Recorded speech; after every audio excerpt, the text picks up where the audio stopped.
In August of this year, an 18-year-old man was sentenced to life in prison for the 2018 killing of his sister over changing the Wi-Fi password in his family home. On February 2nd, 2018, Kevin Watkins, who was only 16 years old at the time, became frustrated after the family's Wi-Fi connection kept dropping while he was playing with his Xbox. In order to prevent his other family members from sharing the connection, he changed the Wi-Fi password. This led to an argument between Kevin and his mother. Kevin's 19-year-old sister, Alexis, tried to intervene and defuse the situation, but this would prove to be a fatal mistake. A physical fight broke out between Alexis and Kevin after she tried to take his Xbox out of the room. Police were called to the residence as the situation continued to escalate, but did not arrive before Kevin grabbed his sister and forced her into a chokehold. This lasted for 15 minutes until law enforcement arrived at the scene. Kevin only released his sister from his grip when ordered by a police officer to do so, but by then, the damage had been done. Alexis was motionless and limp. She was pronounced dead at the scene due to asphyxiation. The tragedy was further compounded by the news that Alexis had a young son and a fiancé. During the trial, Kevin's lawyer requested a bench trial, but Bibb County Superior Court Judge Verda Colvin found Kevin guilty of murder instead of the lesser charge of voluntary manslaughter. When asked to speak at his sentencing, the only words Kevin could muster in between the sounds of his sobs were, "I'm sorry." Judge Colvin's closing statement was about the failure to enact discipline within the Watkins home. She said, "In this household, chaos was empowered. In this household, the ability to ignore and follow corrective discipline was empowered." In the wake of this senseless tragedy, the Watkins family and the community must grapple with the painful reality of a young life lost over an argument about something as trivial as a Wi-Fi password. Although justice was served, it can never quite make up for the life that was cruelly taken.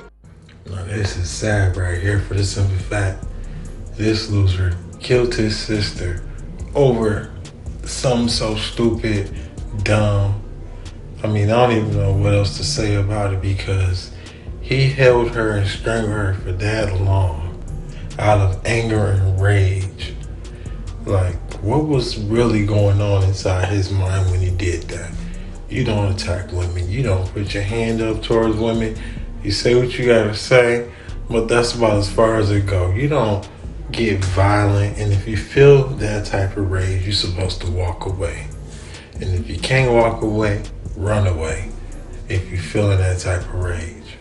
The parents need to know that there is a fentanyl problem here at Parkview. They didn't all happen on campus, but the sheriff's office says the county has never had so many overdoses in such a short period of time.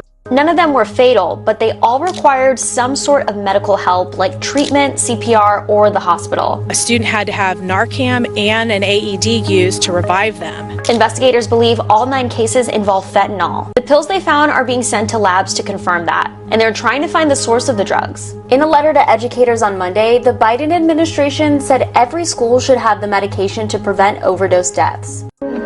A Florida roofing business has a Thanksgiving special that isn't a typical Black Friday deal. For any customer that buys a roof this month, they will not only get a frozen turkey for free, but an AR-15 assault rifle. Yeah. Turkey will get you all sitting at the table so you can spend time together. The roof will protect your home, and the AR-15 will protect your family. The company's president said he was inspired after seeing another company in Alabama offer a similar deal, but Floridians have some mixed reviews. I mean, I wouldn't have my roof done just for that. That's a good idea. Everybody should have one. That's all right. The company clarified that to get a gun, you'd still have to go through the same approval steps. You got to get a background check. You can't have any felonies. And once you pass your background check, you can pick it up in 3 days. For customers that aren't interested in a gun, the company said they'll provide a discount on the roof instead. So what do you think?